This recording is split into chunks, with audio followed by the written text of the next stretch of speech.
year. You know, we have a lot to talk about in terms of spring sports, but as an athletic director, this has to be the busiest time for you. How do you manage your time in making sure that you attend the competition of all your spring sports and give the allotted time and the attention?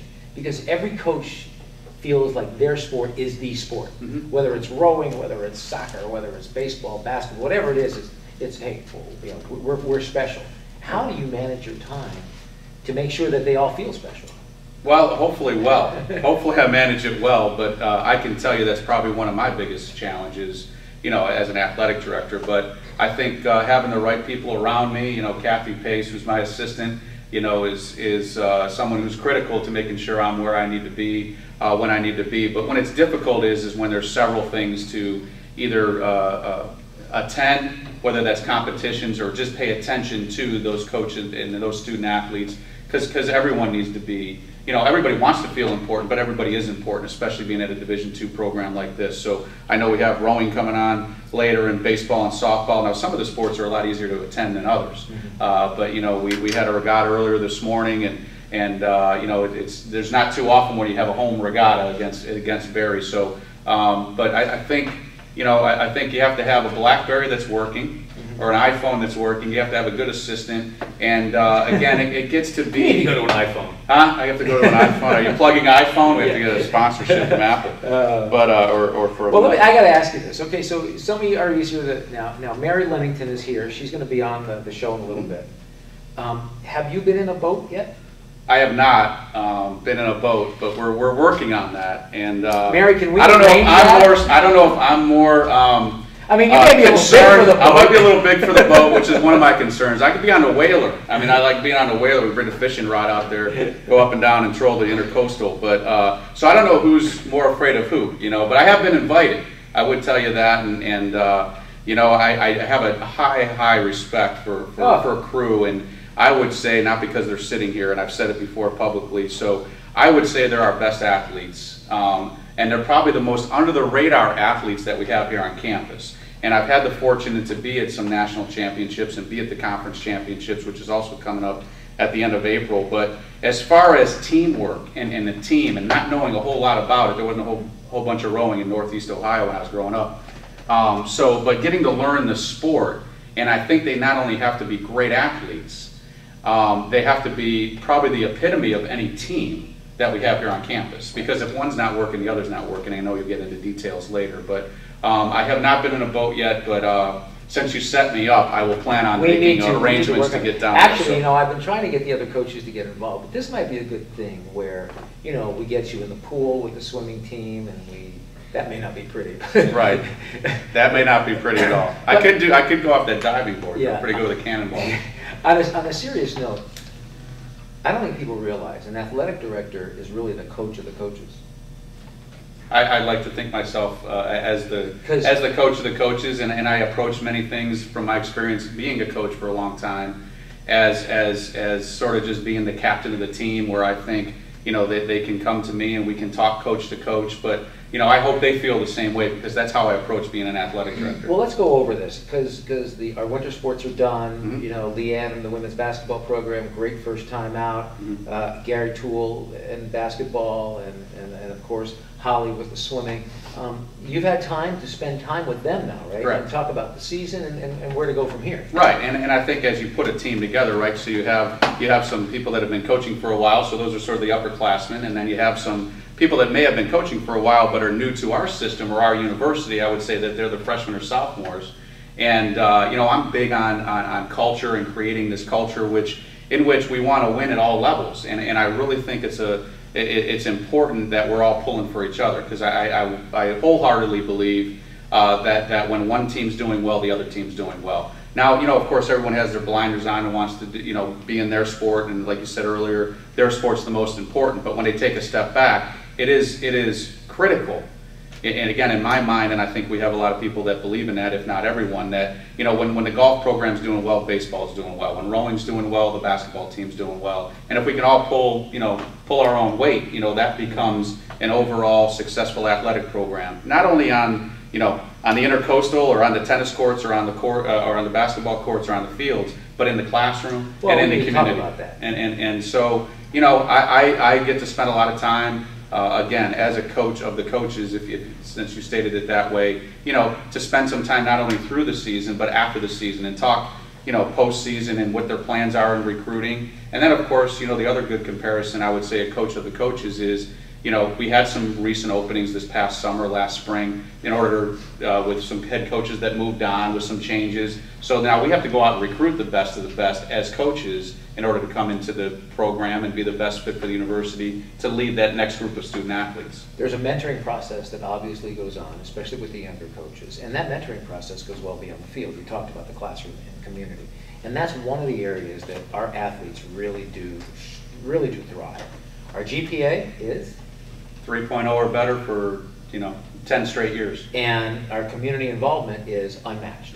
Our community involvement, I'm so proud of that. It's really taken, you know, it's gone to a new level the last couple of years, and we're part of a community engagement plan. Of course, Division II and the NCAA overall, I should say, is big, and you can be watching the Final Four or the Frozen Four coming up, or, you know, just be at the NCAA offices, and you can see as part of the mission of the NCAA, community engagement. But I think we've taken it to a new level. All our teams participate at some level within the community, and that could be just volunteerism. I mean, Keith Smith, who's sort of our conduit from the communication side to community engagement, and I just looked at 16 or 17 programs. We were just involved, our teams were involved just in the last 2 months. And that is all tracked with the university, and that's important to the university mission, not only, you know, as well as, I should say, to the athletic department mission. But I think the kids understand, you know, what we're trying to do and to build some pillars of success that include community engagement. I'm personally involved in many of those things, and I think the coaches and the teams have sort of adopted some community-based either foundations or groups in order to be part of. Some that you know of, the boys and girls, the junior achievement, and then some we haven't heard of. Well, I think the reality here is this. Of all the sports we have, I mean, baseball really and basketball are the only two, I mean, golf is individual. Most of these kids are not going to have an opportunity to be a pro. Correct.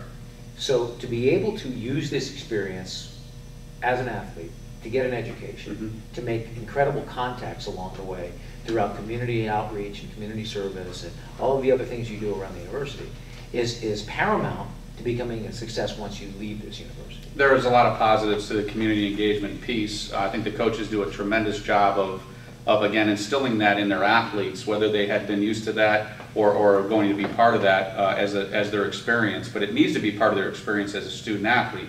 And we talk about that, you know, a lot.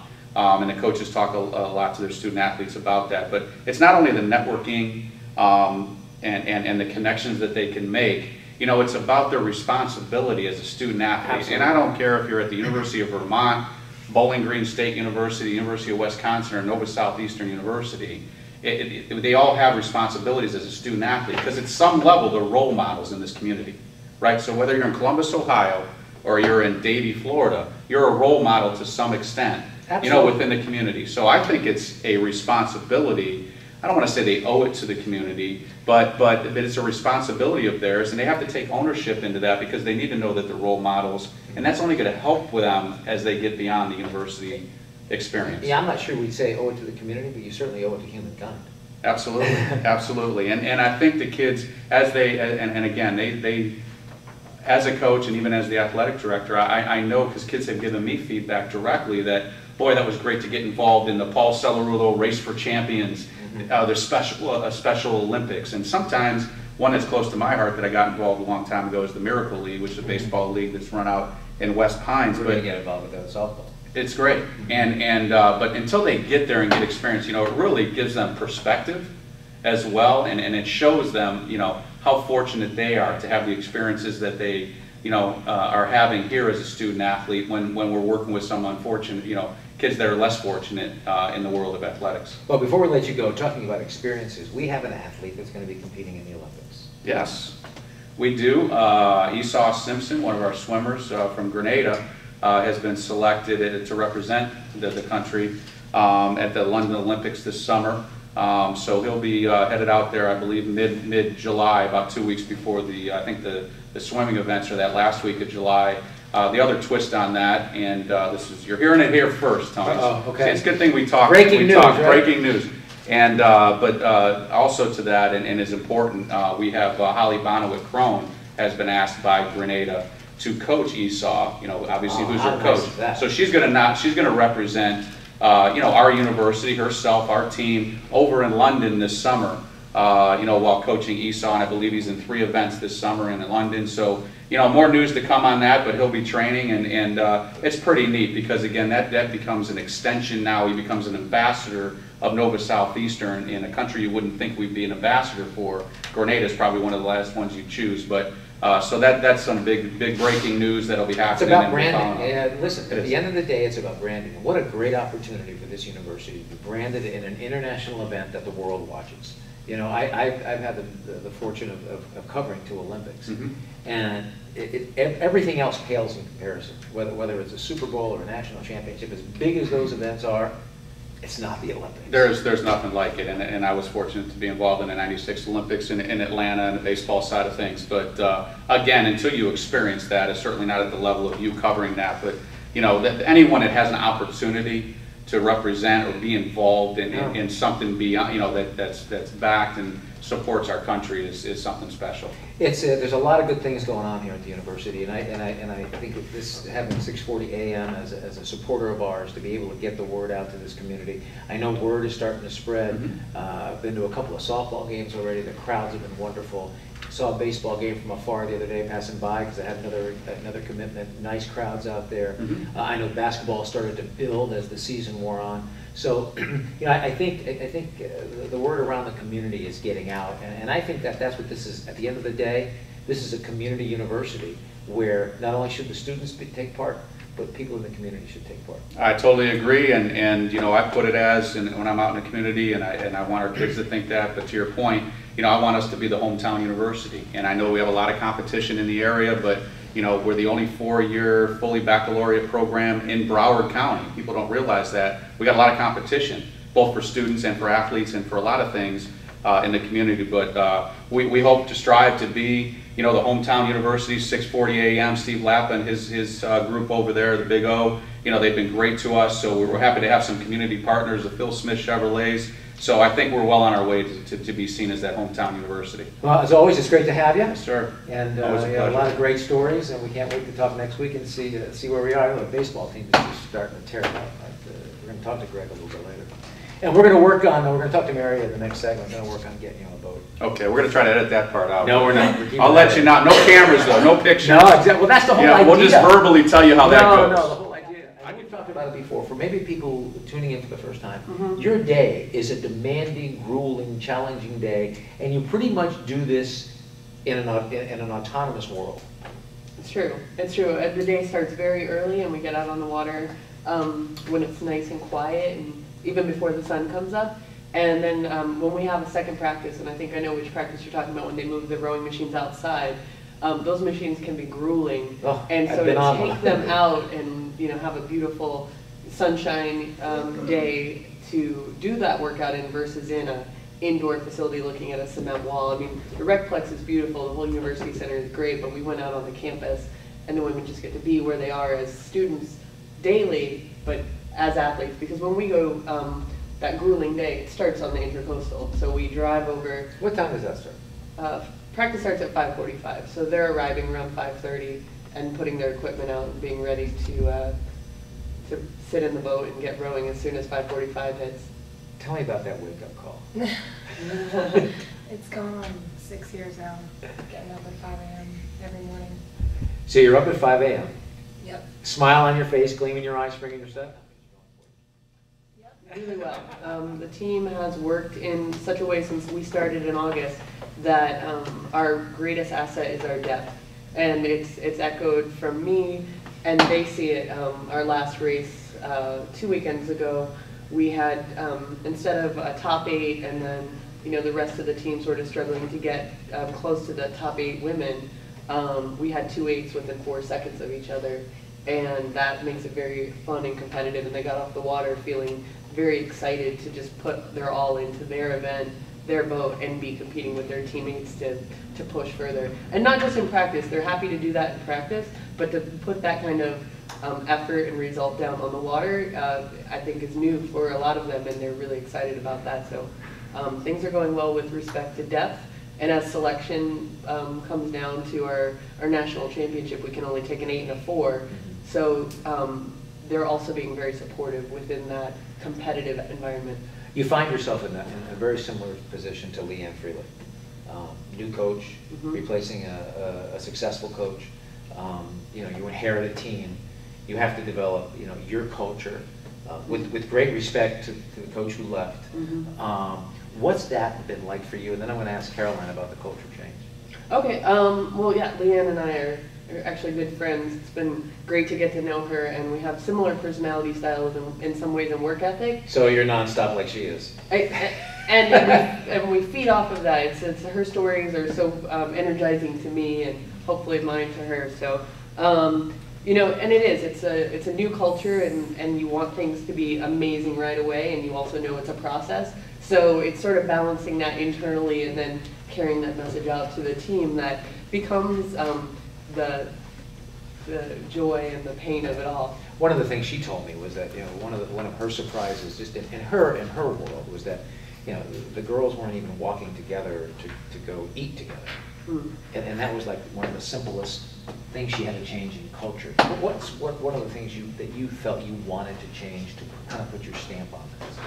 Ooh, that's a good question.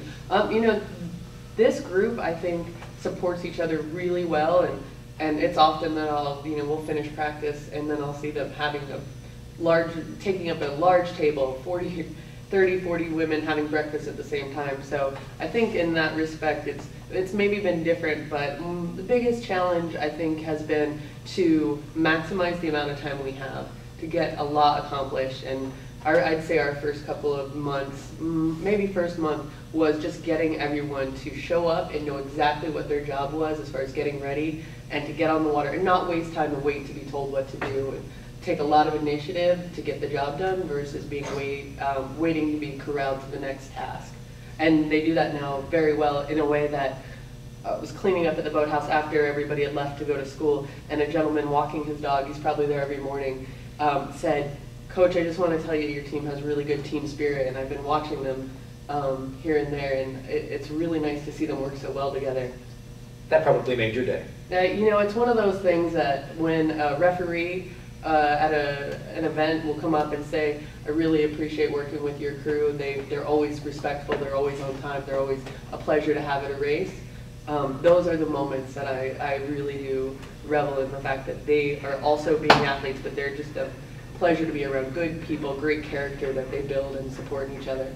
2 coaches, 2 years for you. Yep. Athletes are habit creatures. They're creatures of habit.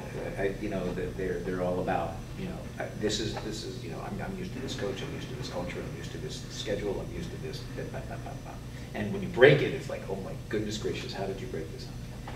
So now you have a new coach. How is the transition then? It's been quick.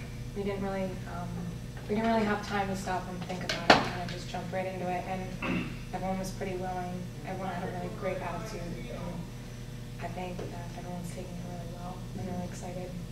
How do you feel about the team? I love the team. Everyone's really been really well at rallying together. Coach would call it, everyone rallies together and supports each other. And like she said, we only take an 8 and a 4 to Vales and to NCAAs, and no matter what, when we dwindle down from 40 to about 12 girls, it's hard. It's hard, but everyone's very supportive of each other. So I have to ask you, you know, it's not, you talked about when you looked at the cell phone numbers, you saw a lot of northeastern area codes, and you said you like to roll in the north. So I'm thinking about, okay, yeah, you talk to a boy or a girl, they wanted to play softball, want to play tennis, want to play baseball, want to play basketball. How did you get introduced to the world of rowing, and what was it that was attractive to you? I think how unique it was. I always did single sports, and like golf or tennis, it was very individual, and this was the opposite. It's 9 people trying to do the same thing at the same time and working together for the same goal. How were you introduced to it? Well, I was on a men's team, I was a coxswain for our men's team, and my brother told me to come to practice and that I'd be a coxswain because I was very, very tiny, and I showed up and it was all guys, and then I realized that I was on a guys team, not a girls team, and I loved it ever since. All right, so did you love being on the guys team or love the rowing part? I just love telling people what to do. Okay, so let's talk about a coxswain, okay? Give me the role of the coxswain. Leader, I guess. Very, if you're a woman coxswain, I would have to say very motherly. You have to be in control. You have to kind of take control of 8 different personalities while kind of keeping control of yourself. Can you, I may be putting you out because I don't know if this is awkward. Can you give me a 15-second moment in the boat in what you're saying and what you're telling them? Okay, so I guess like a power 10 I'll do. Why don't you do the start? Why don't you just call a start? All right. So now everybody's in the boat. We're at the starting line. At the starting line. So I'll say, everyone sit up, let's swap the water. Square and 2, 1, 2. Attention. Go, pry, quick, breathe, lengthen, full, and then come on. High 20, and that's the race plan. So your voice changes as this whole process goes on? Yeah, has to change for different strokes, different moves, different times during the race. And what role do you play in terms of peripheral vision to know where you are in the race? I have to tell them where they are. And so you're second, you're third, you're first, you're sixth. Yeah, but it also gets even more detailed than that, what seat they're on, how far they are from a different boat in perspective of the seats, or it's very detailed. I bet it is. Give me a snapshot of how Caroline does it in her role. Caroline has a very commanding, strong voice and has been that way since I've met her, and adapts to any crew she's with. So if I put her with brand new freshman novice group, she knows how to balance both the technical aspects of what the crew needs to change in the way they feel the stroke, and also the motivational aspects of how to keep them focused and driving on one rhythm. So her voice is the rhythm of the boat, and if she wants the cadence of the stroke to increase, she increases her voice to drive that. I found it curious when I asked you to define the role that one of the aspects of it was you being motherly. Yeah. Is it all about keeping them focused? Is it about keeping their attitude right? Is that where the motherly aspect comes in? Well, you're the eyes and ears of the boat. They have to look forward and basically just keep their eyes on the person in front of them. They cannot do anything else. They cannot talk. They cannot look anywhere else but in front of them. You have to be their eyes and ears and be very descriptive and in control. You know what's going on. They don't know what's going on. So you have to be very in tune to what's going on around you. Well, it's fascinating. And I know we're going to get Mike Mominey in a boat. We're going to get him out there. And I tell you what, if I can figure out a way to, I don't know if I'll ever make a practice. And you're the coxswain seat. Yeah. Yeah, there you go. When Mike is in, yeah, I tell you, when Mike is in, then I'll be in the coxswain seat. There you go. Is that a deal? We have a deal. Mary Lenington, the head coach of the women's rowing team here at NSU, and Caroline Kelly, sophomore from New Jersey, a coxswain. Thank you so much both for joining us. You're listening to Sports Wrap, the Shark Sports Wrap here on 640 AM. We will be right back. At the beginning of the year, we're talking that you're about to manufacture runs. You're not a station team. You're not going to be looking for the long ball. You're not going to be looking for the power hitter to send everybody in. That you're going to be stealing bases, creating moments. And I'm looking at the stats, and I'm seeing home run, home run, home run, home run, home run.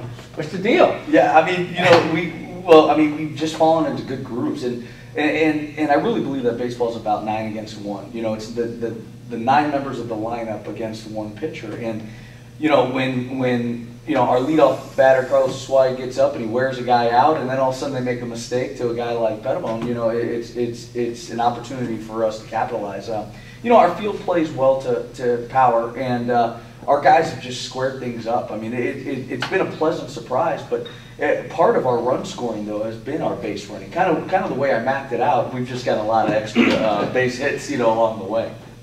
Your pitching has also been extraordinary. Yeah, your transfer has really done well.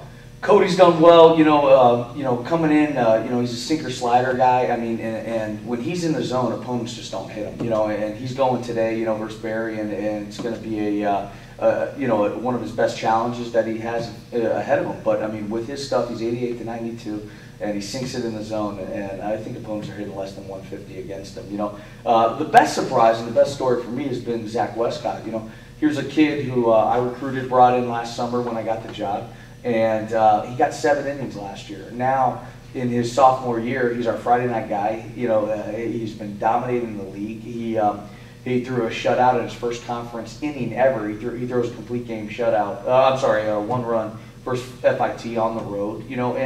And it's just been a nice coming of age for him. And with the experience we have in the bullpen, we got a lot of options, and unfortunately, there's not enough innings to get to everybody because we have a lot of good arms that aren't even getting the innings that they deserve. It's nice to be on a team that's winning because, especially in this sport, when you get on rolls and guys get streaky, is when you have to capitalize on it. And I can't think of a team lately that's been on a streak like this, especially a complete team streak where everybody's hitting, the pitching is coming through. It's got to be a great feeling for you who's a senior. No, it's definitely fun. Just you look it up and down our lineup, the numbers that everyone's putting up, it's just extraordinary. I don't think I've been in a lineup where everyone's just wearing down pitchers at bat after bat at bat, and it's fun to watch.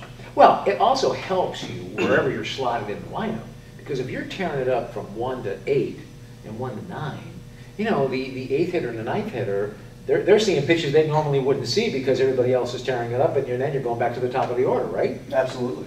Absolutely. We're getting up and down our lineup. We're easily getting 4 or 5 at bats a game, and it also helps you too when you have a bad first at bat or a bad at bat. More at bats are coming, right? And you can't let it affect you. And it helps everyone stay in the game better. Well, you had an interesting at bat. Okay, so I mean, home runs are hard to come by, and you finally hit a home run, or what seemed to be a home run. Yeah. And tell us what happened. Square. I was leading off the inning. Guy started me off speed, and then came inside and did a great job, put a good swing on it. And when I hit it, I thought I got it. It was a hard line drive, and I thought I got it up a little bit, and I thought it was going out. And I'm rounding first base, and I thought out of the corner of my eye, I hit up in the scoreboard, and in front of our scoreboard, we have a net, and it hit the net and came back in play, and the umpire apparently saw that it didn't go over or hit his fence. I don't know his exact reasoning, but he said it was a double, and so now you're on second. So now I'm on second, and you're not happy. I was not happy. Now, coach go to argue? Oh, well, I read it as it was happening. It's that twilight part of the day where the sun's going down, and you could tell the umpire was disoriented on the hit. It was clear, and before every game we talk about the ground rules of the field, and that's one of the things I always bring up. Well, sure enough, this ball hits the net, it rebounds back into the field of play, and you can just tell he's looking for help. The field umpire was the one who was making sure that Danny touched the bases. And so it's the home plate umpire's call, and he doesn't see it for whatever reason. So I'm almost on the field prior to Danny touching second base.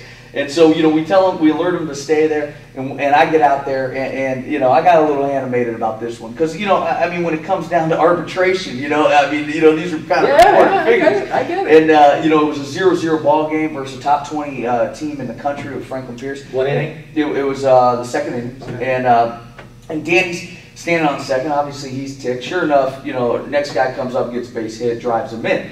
So in the end, does it really matter? It doesn't. But for statistics, it does. For the feeling of hitting the home run, all those things. But the story continues. Well, so now Danny goes into his next at bat. I'll let Danny take over from here. It was actually a good at battle between the guy. I had seen a couple pitches, and he had thrown me all his whole arsenal. I saw fastball, I saw changeup, a curveball, and I believe he was ahead 1-2, and threw a changeup that he hung a little bit, and I was able to get a good piece on it, and barely went out. But it went out. It was a home run. No question. A home run. So when he hit it, I started popping off a little bit from the dugout, like right at the umpire. Of course. And because I thought it was a no doubter, and sure enough, the wind kind of knocked it down, and the ball hits the yellow piping on top of the fence, and luckily kicked out. But so he actually almost got robbed in two. So as long as that white ball wasn't back in our field, I was just happy. So I gotta ask you now, because I'm listening to Greg talk for the first time, heard about the animation part of his life as a coach. Is he a good bench jockey? I mean, is he ride the umpires? Oh yeah. Sometimes too much. But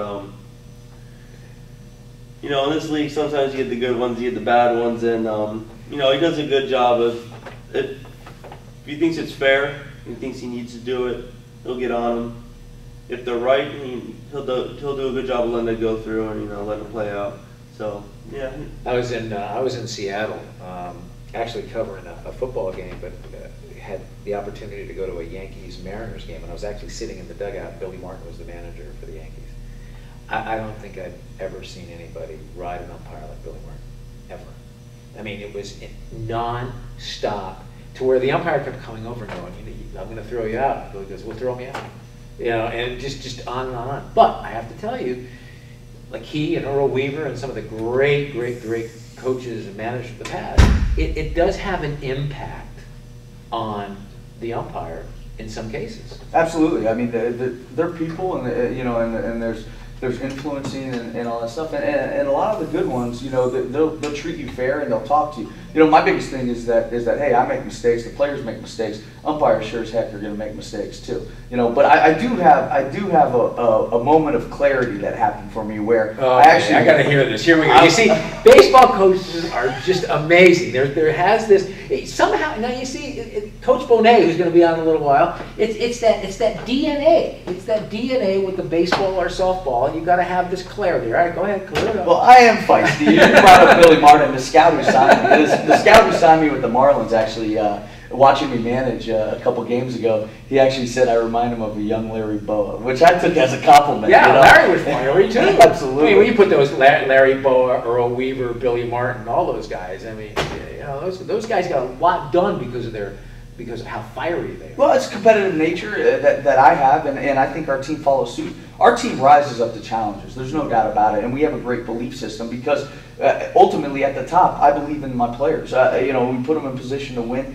and they execute, and most of the time they come through. There's a fine line you walk though because you don't want to push the envelope to the point where you're no longer part of the game because you're thrown out, because then that loses its whole impact of what you need to do. Well, absolutely, and that's kind of where this moment of clarity came. Okay, so we got a left-handed hitter up, and we're in the third base dugout, so I have a clear view. It's a 3-2 pitch, base open at first base, and less than 2 outs. Curveball in the dirt. He checks, but the bat never comes off the shoulder, and the home plate umpire awards him a walk. And so he's going. And so in a late request, they ask for an appeal, and they appeal to the umpire who's standing near second base. So he's out of position to make that appeal, and he rings him up. So I call time. I come out and I start arguing. And I'm arguing, and they're going, "You can't argue balls and strikes." I'm like, "I'm not arguing balls and strikes. I'm arguing if you win." They're like, "That's balls and strikes." Well, I go, "Well, then I guess I'm arguing balls and strikes." And I put out my whole case about him not going and how he was out of position. They never should have appealed. And he said, "Well, I have to appeal." And I said, "Okay." And then I looked at my third base coach, and he goes, "Yeah, but the base was unoccupied, and he was at first base." And I said, "You know what, you're right." So I walked right back up to the home plate umpire and I said, "I'm no longer arguing balls and strikes." He's like, "What are you arguing?" I said, "He was standing on first base. I called time. And then when I got out there, that's when we argued, and now he's not out. He gained the base." Right. And the umpire had a look on his face like, "Oh my gosh, he just pulled one over me." And so he went out, he conferred with the field umpire, and they awarded him the base. I won an argument. Moment of clarity. And that'll be a moment you'll never forget. Absolutely. And when you have a coach like this, it has to inspire the team to know that you have someone watching your back at every given moment, and it gives you the inspiration you need. Not that you don't have enough of it already, but still it gives you that impetus you need, that extra little push if you need it, because you got a coach who's looking out for you at every turn. Absolutely. You've put together quite a club. I mean, and now, I mean, you're in the middle of the season. You have enough of a roster. You have young arms. You have arms that are fresh. So at some point, do you start using those arms that you haven't used so that when you have tournament time come up, you're not burnt out with some of the guys you're throwing on Fridays and Saturdays and Sundays now? Yeah, I think pitch coach Felipe Suarez does a great job of mapping out, who we're going to use, where we're going to use it. Just the other night we had a debut from, Patrick Kulik, who's a young left-hander that's got a bright future here. And when guys are ready and they've emerged to get the opportunities, we like giving it to them. But the problem is that when you get into conference time, your best horses are going on the weekends, and with the performances we've gotten from Zach Westcott and Cody, guys are going deep in the game, and so when you go into a weekend, you're potentially only using 5 guys, which is a very, on a roster that's a very small amount. But you always got those rainy days where you're going to have to score 14 runs to win a game, and that's when we're going to go through them. So I think it's a nice luxury to have. I think we do a very good job in preparation as far as keeping those guys fresh by throwing them in inner squads, making sure that guys who aren't getting a lot of at-bats get at-bats off those guys, as well as keeping our main guys fresh. But you also need to preserve them and not risk injury. Yeah, especially those rainy days. Yeah. Especially those rainy days. You've had about this last year for you, looks like. This last year, just I did a little injury early on. Something's been bothering me since last year and this year, so I took the whole fall off, rehab, and got healthy. And for the most part, I've been healthy since spring started. And I think I benefited. I learned to take care of my body a lot better, and I'm seeing results. My stats are pretty good right now, and just being a better baseball player and with this team, I think we could accomplish a lot. We have a good team. Like I said, up and down the lineup we're good. Defensively we're good. Pitching we're good.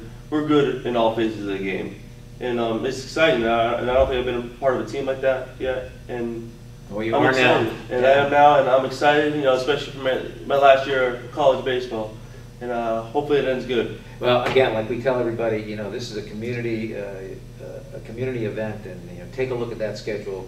Go online if you want some good, fun college baseball. Come on out and see the Sharks play. It's a great atmosphere, great stadium, and you can judge for yourself whether Danny Padavon's home run was really a home run. Okay, Greg, thanks a lot for joining us. Thank you, Tony. As always, great to see you, Danny. Best of luck to you. Guys are having a great season. Good luck today against Barry. Conference starts continues today. I know it's a big day for you, so hopefully next week we'll be talking about some successes, and we'll continue to push toward that tournament time. Absolutely. All right, joining us, Lesa Bonee, head softball coach here at NSU, 500 game winner. We talked about that a couple of weeks ago.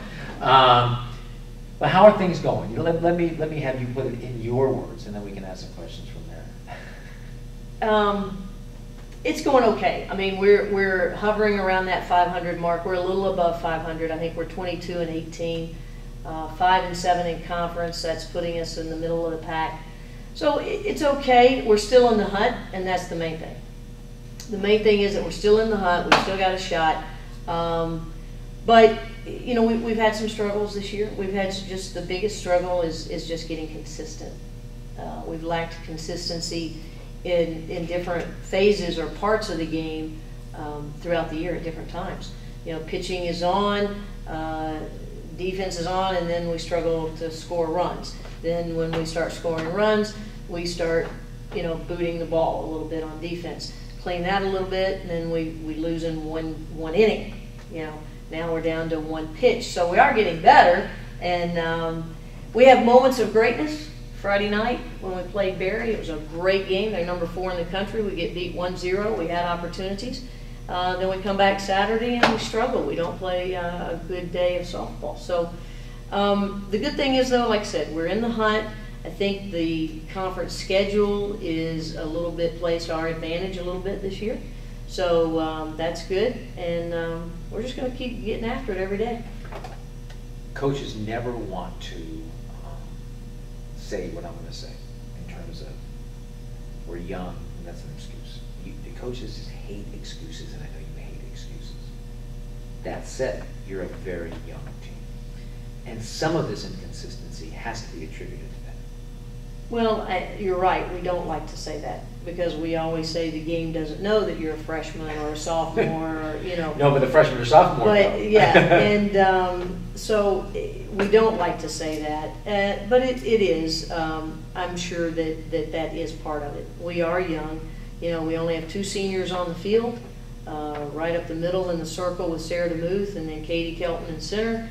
So we are young, and some of those decisions that we make, you can tell that, you know, they're young decisions, or decisions made by young players. But then there's other things that, you know, we're seeing, like Lorena Spalding, who's 3rd in the conference with batting average, is doing a phenomenal job. I mean, she could be in the hunt, to me, for Freshman of the Year. But so it is, you know, we are young, yes. When you are this young, does your approach to the coaching aspect of it change a little bit from expectation to teaching more? Well, in the You fall, understand what I'm saying? yes, in the fall and even now we've had to spend a lot of time on teaching the game at a different level, and now it's, you know, now it's the execution part of it. And again, some of the decision making that we've seen, you know, we'll let a ball go home when we don't have a play, when we should make the cut to try to, you know, get the trail runner, things like that. And those things will kill you. Yeah, oh yeah, because now you set up a kid's at second when we could have contained her at first, and a base hit, she can score, you know, in our game from second. And so it is, especially with the freshmen, and especially when it comes to base running. We talked about that in the past, just the base running part of it. So it is, we do have to spend more time teaching, and but now we're in, you know, it's execution. When you bring, and this is the first time we've talked about this in the past, but now you've gone through this, you're trying to manage a roster of 19 players. Mm-hmm. Have you been able to successfully do that? Well, I guess yes and no. 19 is... How do you measure success? Because I'm asking you this question, wondering, after I asked it, well, how do you measure success in managing it? Does that mean everybody plays, or does that mean you manage it where you've got certain skilled players who can do a thing for you, whether it's a pitch runner, pitch hitter, relief pitcher? We have, you know, they have 19, that's the largest roster we've ever had. We are managing with it. Is it as successful as I had hoped? No, because we're not getting some results that we need to get off the bench.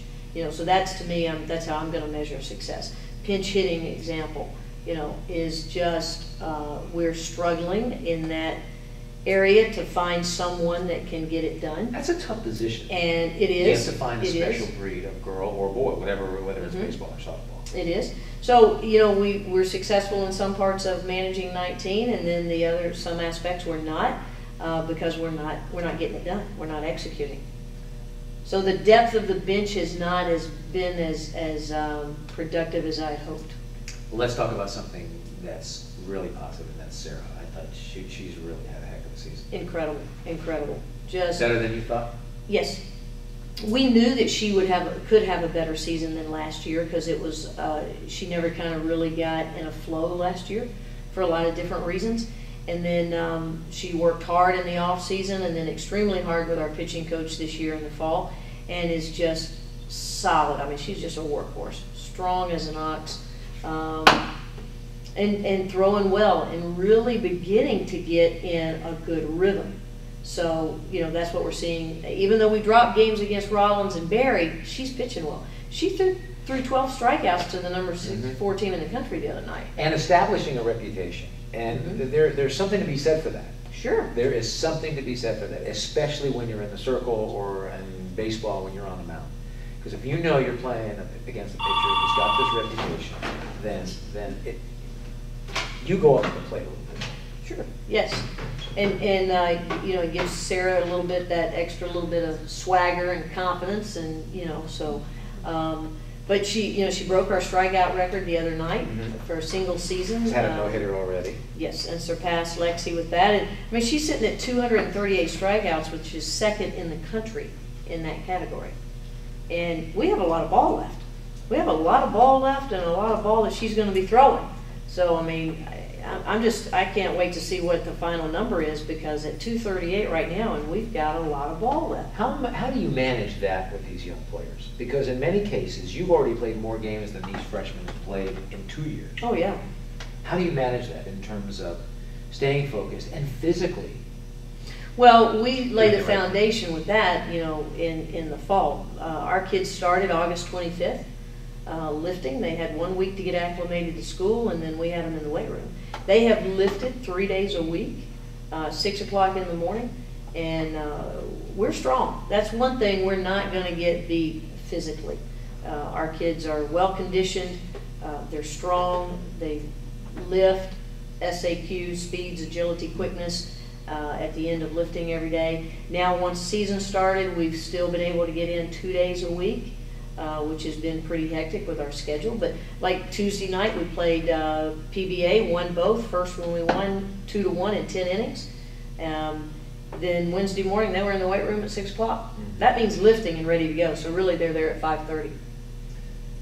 Great, we were just talking to Mary Lenington, and I don't think people understand the demands of these athletes. No, they really don't, what our kids go through. And not just our kids, but all student athletes. But I think particularly here, because our kids do such a good job in the classroom. And your team does an exceptional job in the class. You do a great job. Well, thank you. They work hard, and we stay on them, and they have study hall. So their life is, they played 17 innings of ball Tuesday night, and then they got up. They're 5:30. They're in the weight room stretching, getting ready. They're lifting at 6. Then they have class, and then they have study hall, and then they have practice.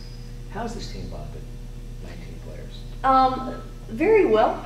For the most part, they really have. It's tough. Do a lot of things together off the field. They're always getting together and going somewhere and doing something. So that has been very nice, actually. They've done a very nice job with that. And our 2 senior captains, Sarah DeMuth and Katie Kelton, live off campus, and they have an apartment, and they do a lot of things with the kids. They always go over there, and they're into that Wii and Fruit Ninja and all that stuff. So they play all that, and but they've done a very nice job in bonding. And that's a good thing, because we're on a roller coaster ride. We're up, we're down. I think that's one thing that's kept us together is the strength of the team, and which is so pivotal. Oh, you've got to have it. You can't.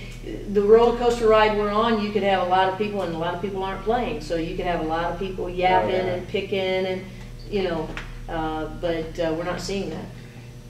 Baseball, softball, streaky sports. You get on a roll at the right time. Mm-hmm. I mean, we can harken back to the Marlins' first World Series championship. They just got hot, and they're starting to mow down teams that really have more talent. So now you put yourself in a position where you're hovering around 500. You got a lot of ball left, as you just said to me.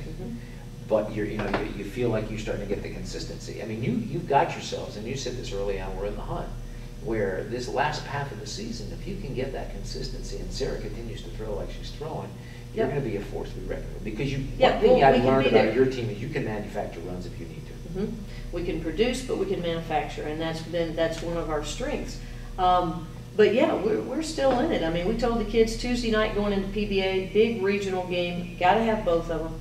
St. Leo, we need that sweep. Tough. Always tough. They're really up and down. Need that sweep. PBA again on Monday night. So by the time we get into Lynn, second week of April, I told the kids we could be sitting 30 and 18.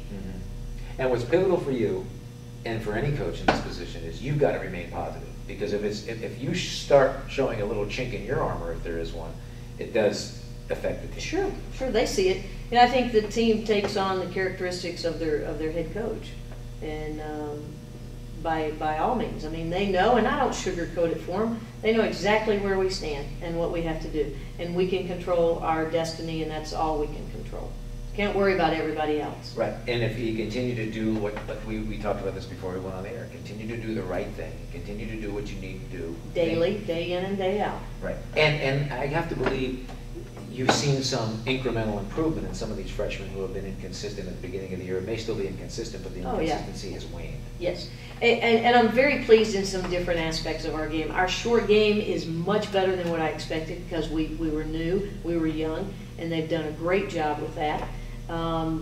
The pitching, Sarah's done much better than we expected. So, I just wish we could get more consistent, but we're going to keep pressing forward, and we'll get it. You know, like I said, third week in April, we could be sitting 30 and 18. Well, I'm hoping we're talking about that third week in April, 30 and 18. I hope we I do, have. Well, listen, this is another thing. We talked about baseball just a few minutes ago in the area. I'll tell you, you've had nice crowds at the stadium. We have. Really great support, a lot of great energy, great music, great hot dogs. The students are out there selling.